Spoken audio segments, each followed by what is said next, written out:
from what I have, my own experience and my own research, I realized that we could do with more support as people from the diaspora or people from immigrant communities who own businesses in Ireland or aspiring to own business here in Ireland. So Amanda, your panel is going to be talking about what are the challenges that we are facing as entrepreneurs in Ireland and what can be done. What are your recommendations on what can be done? So I hand over to you, Amanda. Thank you so much, Toluwani. I always say Toluwani, and she always says Toluwani.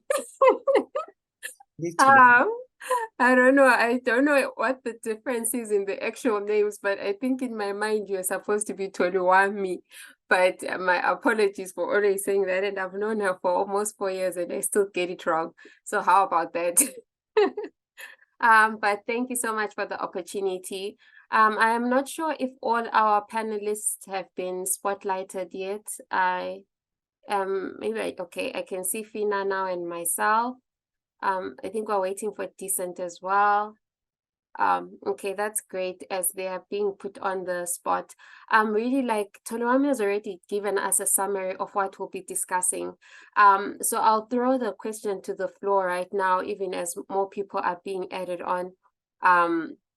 I think there's one more person who should be coming onto the panel. I'm not sure if this is all of us, but anyway, I'll start with you, Fina.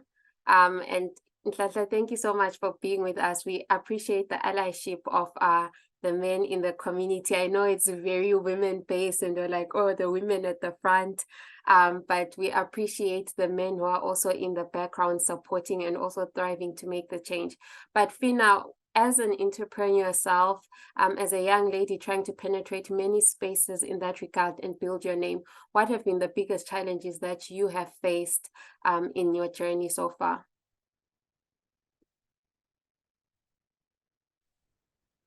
I don't know if I can hear. Oh, it's just me.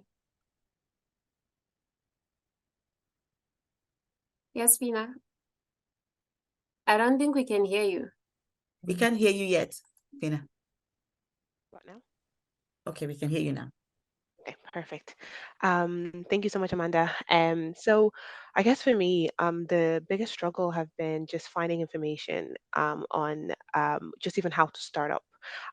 It's a thing of like, I think with Ireland in particular, there's a lot of learning from family. And when you're an immigrant and you have immigrant parents, then you don't really have those roots, basically. You don't have that uncle, that cousin to kind of call up and ask these questions. You don't have people putting you in rooms or putting you in connection with other people. So for me, the biggest struggle have just been even starting was like the biggest thing for me. And luckily there are platforms that can help with that, but it took a bit of work basically. So yeah, just knowing where to start, how to do things legally, those were like the biggest things. Yeah. So you touched on a lot of things there, Fina, and I think we'll go back to them because you certainly touched on like the information, you touched on networks, the importance of having mentors, people that have walked, and gone before who can direct you. And just, yeah, the importance of networks around you. And I'll certainly come back to that information in regards to how you began to overcome that. But I'll take the same question to Nhlanhla as well. As a young man who is doing so much, I first came to know Nhlanhla because he was importing goods from Zimbabwe and South Africa, African goods and foods, and he was basically distributing around different counties in Ireland, and I'd ordered some goods because I was missing home food. And so like I know that you did try the import sector as well, and we'll go back into that. But as a person who's done not only like import and exports, you've also done a food industry. Right now you're running a shop that sells food, which is not necessarily what the Irish will be used to. You run a pub or a club, or I'm not sure what you call it, and you're just really diversifying yourself. What have been the challenges that you've faced trying to penetrate into those markets and setting up your businesses? Hi everyone. My name is Decent Nhlanhla. Thank you for this panel, and thank you for everyone who have contributed to it. And my challenge is similar to female challenges, like it's all about knowledge, from the host country.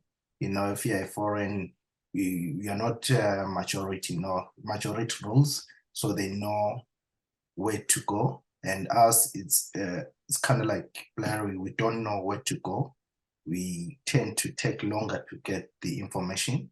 So, and the other thing, within ourselves as well, we when we don't celebrate each other, we're not celebrated as that's what I can say. So we don't get encouragement within ourselves, as well. That's a challenge. And also, I think the other challenges is that we don't have the key decision makers on, let's say, funding, and they don't understand us, So it's different. It's so hard to try to help someone you don't understand. So I think we should have some people within the decision making panels to help us thrive in business, because it's a real challenge. It's very hard. And also there are lots of things that I can say. I can also say sometimes discrimination is there.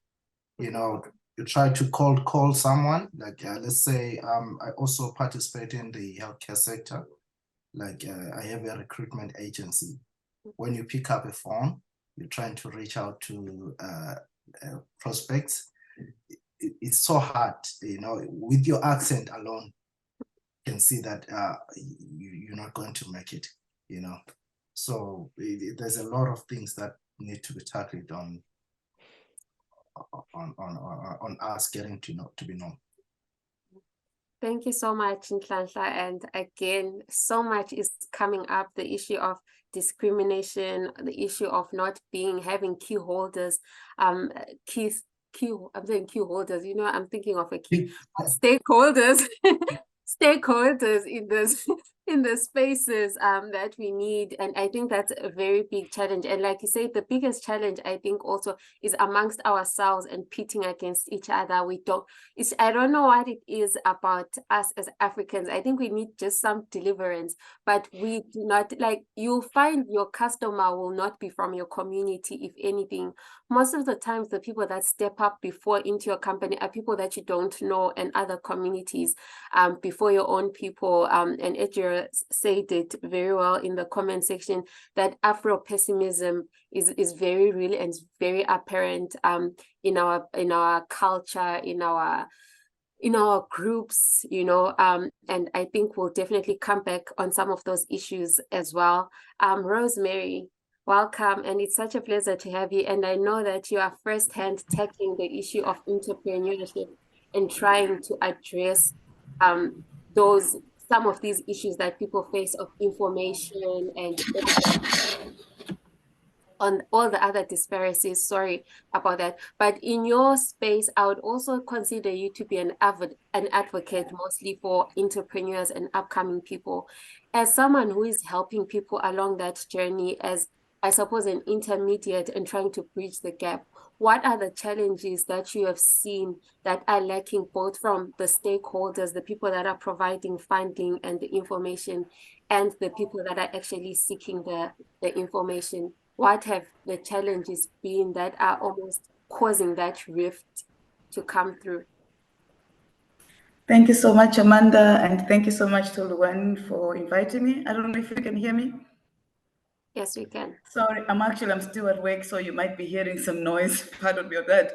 So the main thing that I'm going to say is actually the red tape. Okay. There's too much red tape. Like, you want to do something, they say the doors are open. Like, let's say here in Ireland, we have the likes of local enterprise offices that say, oh, the doors are open, you can come in, we talk to you about business. But when you go there, they start asking you different questions that a person would just give it up. The individual will just give it up and be like, you know what, I don't need all this. And also, there's also individual, actually, some people would come, they'll say, okay, I want to start this business, and maybe they would expect the service providers to do most of the work. So one would come and say, I would like to set up a food business.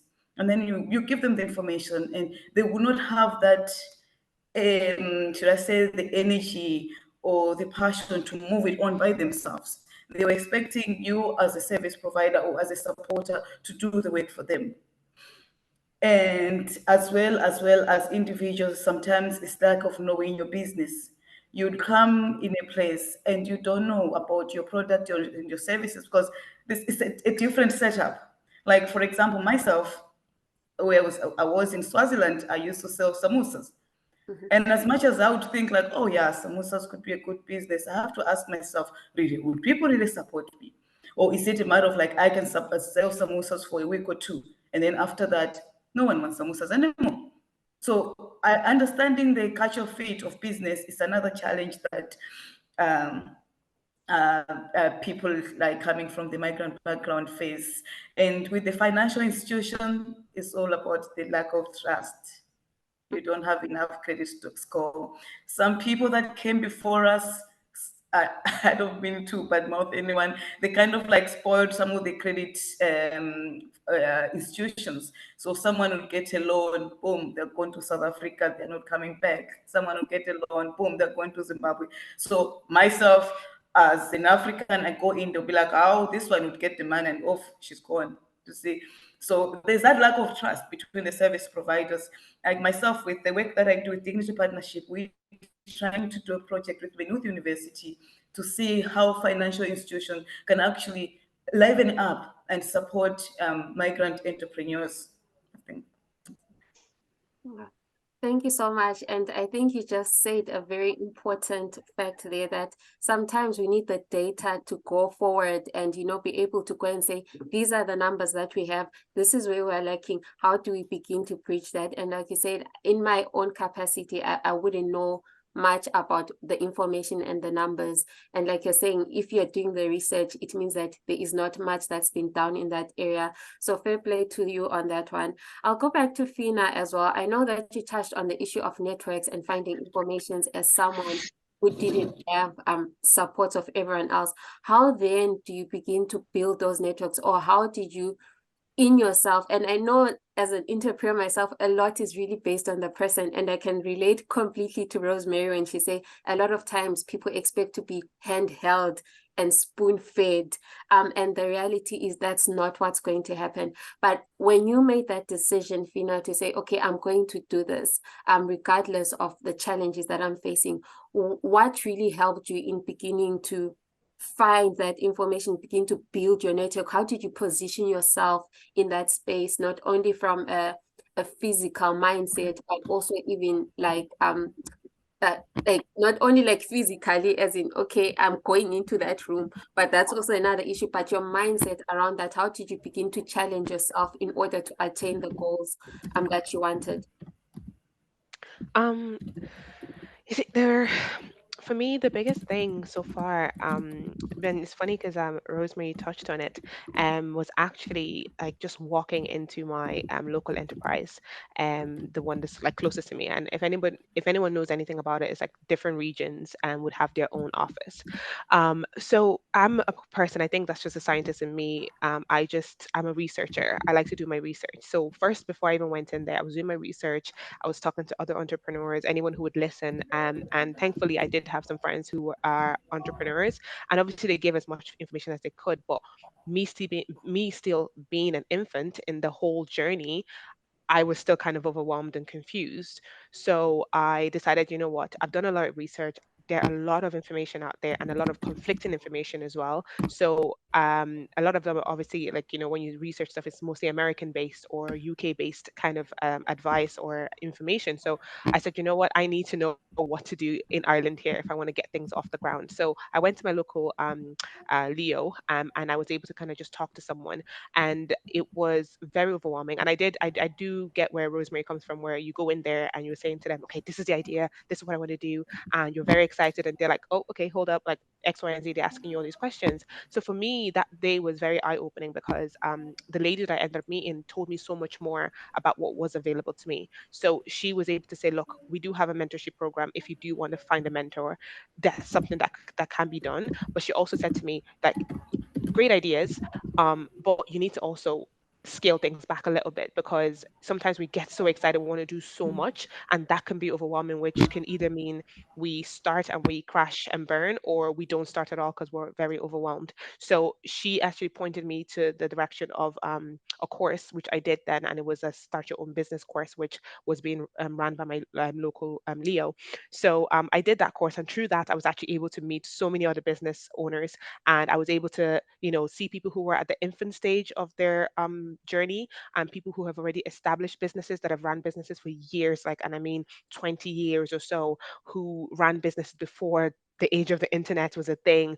And we saw examples of how to get things off the ground, how to get into digital marketing, social media, all these things, and it was very eye-opening. And one thing, one of the teachers that we had, I'm not even sure if you can call them a teacher, or one of the volunteers who was teaching us, one thing that he said was, I I guarantee you that the ideas that you came in here with, by the end of this course, you would have changed those ideas, or you would have you would just get a new idea altogether. And he was right, because I came in with um what a business I already had in mind, and I wanted to kind of flesh it out or whatever, and I left with something else, because I realized, okay, we actually have another niche here in Ireland.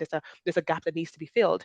So spaces like that really help, and because, again, if you're in tuned with your local enterprise, what they actually do, they run a lot of things like women-led events, where you can go and meet other women and female entrepreneurs, and you would be in rooms with people who are running amazing businesses, and people who have, like, broken barriers.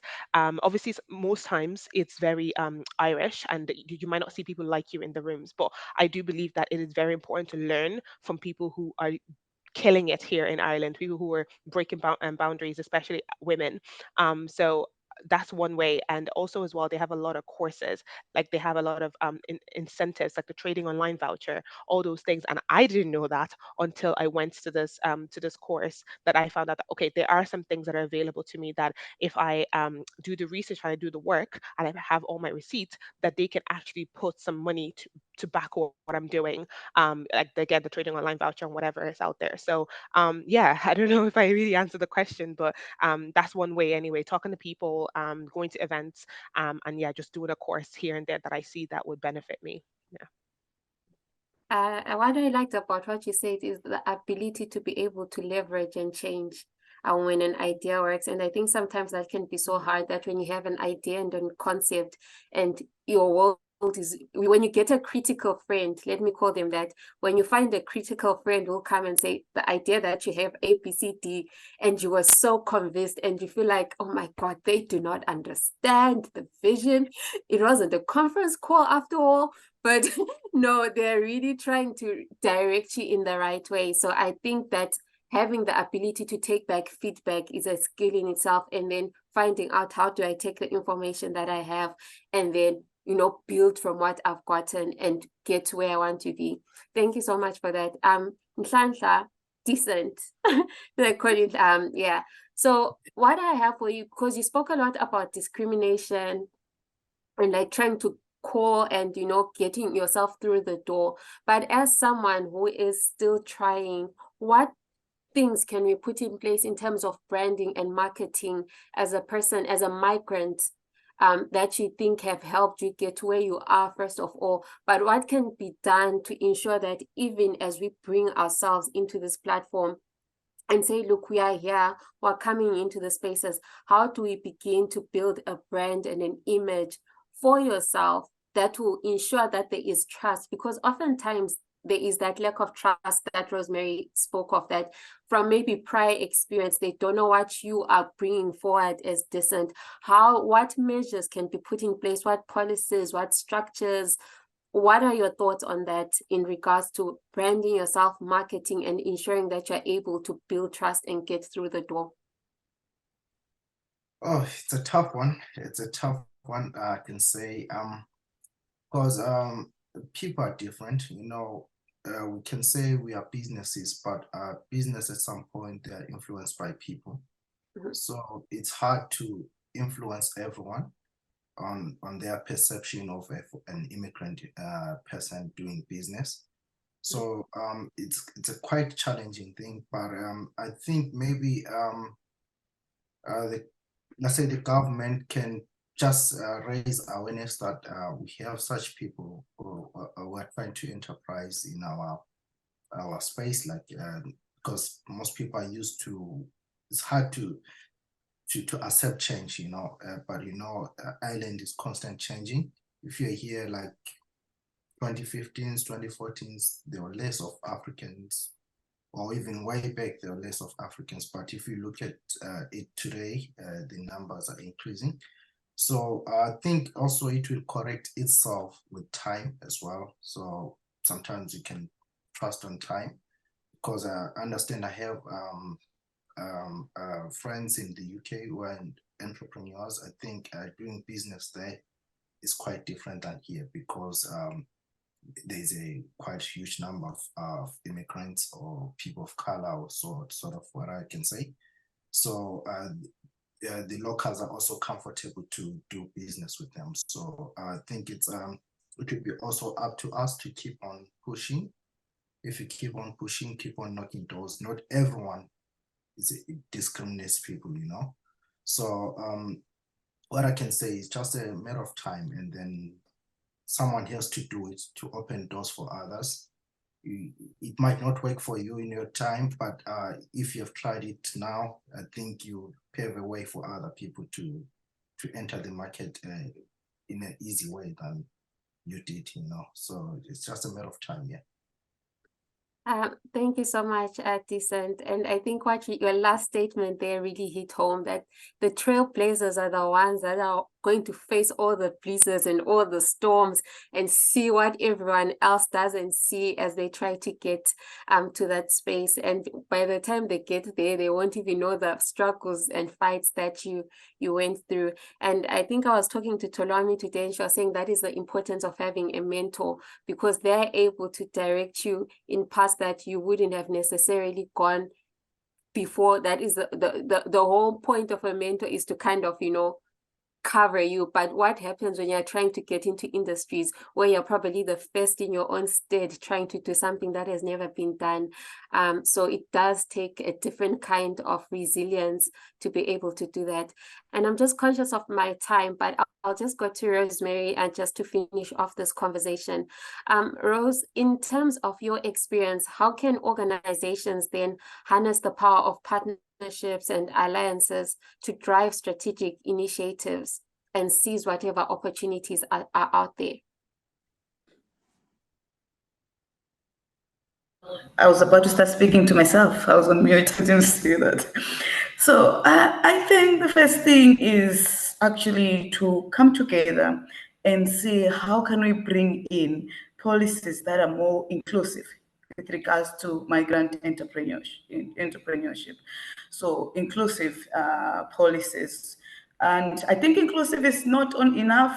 Equity as well is needed within the entrepreneurship sector, equity, because you can give me the funds to start my business, but if there's some things that are lacking, I might not be, might not progress, and it might not be my fault. And also seeing each other's strength. I enjoy working with Tolwani because she sees my strength, I see her strength. We are not competitors. We are all trying to promote entrepreneurship within the migrants. So when I need support, I'm on call. I just text her, oh, Tolwani, I need this support, I need this, can you help me out? She always come through. Myself, when she needs something from my side, I'm always coming through for her. So that's what we need. We need more of that, seeing each other's strength, working together towards one goal. And our goal is to actually try our best to see if we can change the ground. The ground of business in Ireland is not as fertile as UK or other places. It's so hard. It's hard for the local people.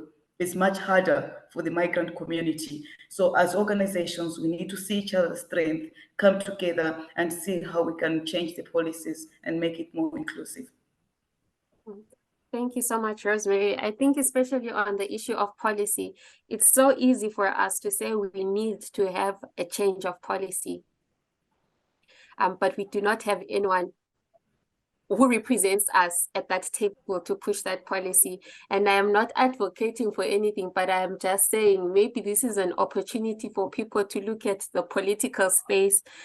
We have elections coming up in Ireland next year. It would be a good space, if you know that you have it, to go into those spaces, because then we can leverage and lean in and know that we have people that are really pushing for the things that we need in regards to what relates to us.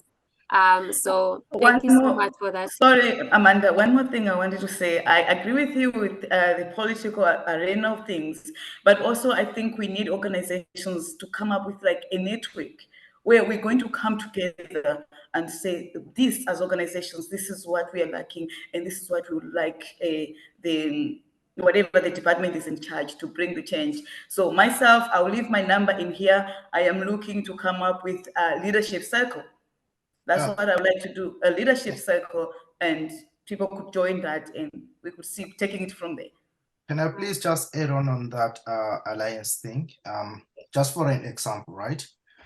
Here in Ireland, most of the people work in the healthcare sector, right? We have healthcare assistants, we have nurses, and yet they work for companies that are, let's say, most immigrants, like they work for other companies that are not owned by immigrants. And together as healthcare assistants or nurses, if we can form our own companies where we work on it and we also have a share on it, can you imagine how great we can be? How much money can we make? You understand? Like there's another thing that people don't look at it. They just want to work for other companies. But if you can be the value chain of the healthcare sector, you know, I think everyone will go after us, you know, that I think we have strength in that as well. So something that we should consider. Working together, we can do a lot. Thank you so much for that, Dissent. And you are very correct. I think rather than reinventing the wheel, we should hold hands and see what's already in place and try to see how we can then make it work for us. So thank you so much. I'll just quickly read some of the comments here because I know we're out of time. So I think, Edgiro, we might have answered the question of networks. Okay, so I'll just move on to the question from Killen. I hope I say that correct. Africans and people of African heritage make up the largest minority in third level colleges in Ireland. There are 250,000 students at third level in Ireland, and 5% of these are African heritage, and soon they will be out there in the job market, working in companies, starting companies, and positively changing the Irish landscape and making business more multinational. Sorry, Rose, would you mind? I think just mute for a second, no problem. Thank you so much. Making the business more multinational, more like the UK, etc. Thank you so much for that comment. And then the last, I don't know if it's the last question or not, but Edgiro is saying, how has being an entrepreneur impacted your mental health? Or has impacted your mental health? I am not surprised that this question is coming from Edgiro, because she is, after all, the founder of Black Therapists in Ireland, and mental health is definitely a big topic and issue and something that she is passionate about. So I don't know, I'll throw it to anyone on the panel if you just want to answer that. Like, we're really out of time, so maybe just 30 seconds, a brief, you know, of how has it impacted your mental health and what measures have you put in place to just, you know, come back and ground yourself? I'll say having a good support system. It's a great one because having people that you can really just talk to about the struggles that you're having, and having people who would keep you grounded but also remind you of exactly why you started is very important. Also having like-minded people as well, so other business owners, because truly the only people who really understand that struggle that you're going through would be people who are in the same, maybe not the same exact niche, but they would be people who have businesses or who have ran businesses before. So definitely speak to other people who would understand that. And yeah, that's generally how I've helped, what has helped me anyway. Very much, Amanda. Thank you so much. Oh, you have any final thoughts that you wanted to talk about, Amanda? No, I just wanted to say or find out if anyone else wanted to come in, but I think because of time, I will just close it off here. It was such a pleasure. There is so much that we need to unpack on what you guys have spoken about, but a lot to think about as well. And this is topics that we can begin to go in our own spaces and see how we can begin to help the next person, even as a business person. Like Rosemary said, if I have a strength which I feel might be needed or that you could leverage off, let's begin to build that, because we are the people in the space and we know the challenges that we're facing, like Fina said. So thank you so much. I'll hand it back to Toluwani to take over. Thanks very much, Amanda. Thank you to Fina. Thank you, Rosie. Thank you, Decent. It's been a very enlightening conversation. Thank you so much. Much appreciation to you. And I just wanted to say, as we move along, that I think that all of the things that we said are all valid points. They're all really valid points. But I'd like to remind us, yes, thank you, Placida. Brilliant discussions from everyone. Very, very, I'm really excited about what we've come out with. But I wanted to remind us that these, I think everything was said, very lofty ideas, quite doable, but we have a massive challenge in our community, and that is of working together. We are one another's biggest enemies. We have a problem with ourselves. And I think that that's actually enough to make our hearts bleed, that with the potential that we have, the human capital, the network we have within among ourselves, the strengths that are there, so much to tap into, it would make your heart bleed to know that we haven't been able to leverage on any of that because we cannot even trust ourselves to work with ourselves. It's a big problem within the African community. People will come in and say, oh, Toluwan, look at the Asian community. They are buying houses. I say, they will buy. Why wouldn't they buy? When they are working together. There's no community that doesn't have its own challenge. Every community, where there are human beings. But I always ask myself, what is wrong with being Black? It is a question I really do ask.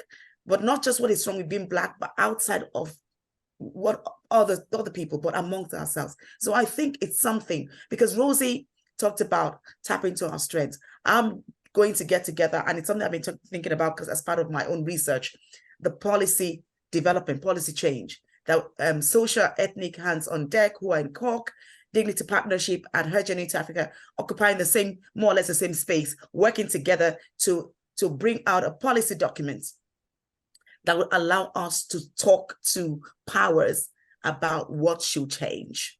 But it's not going to happen if we are not working together. There is room for collaboration. There's room for us to do more together. I'm going to move on because I think I'm saying what we all know. So I am